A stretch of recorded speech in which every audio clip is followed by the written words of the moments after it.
Ladies and gentlemen, this is your captain speaking. If you've flown in an airplane, you may have heard this announcement.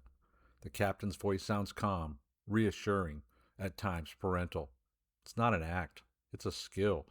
The voice you hear on the intercom may carry a hidden meaning, or a cautionary tale, or maybe just a geography lesson.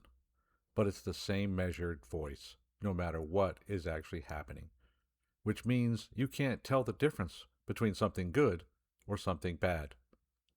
Let me help you translate. We're expecting a bit of turbulence across the Rockies. Translation: it's going to be bumpy. Sit in your seat. Hold on to your babies and please stop it walking around the cabin now. We're number 12 for departure.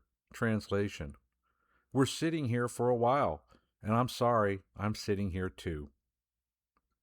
We've got a major maintenance item that we're trying to sort out. Translation: the plane is broken. We don't have parts. We might cancel your flight, but not yet. We're not leaving till it's resolved. That's a good thing, even though it doesn't feel like a good thing. Flight attendants, prepare for landing. This one's real. Translation: we're landing. Stop serving drinks and sit down. We have some weather up ahead, and we're going to fly around it.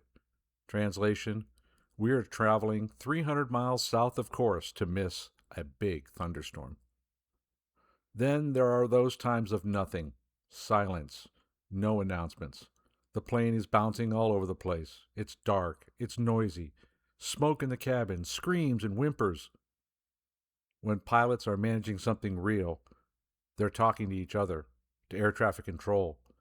Passengers are the last call on the list, not because you don't matter, but because the airplane comes first. Danger averted. Problem solved.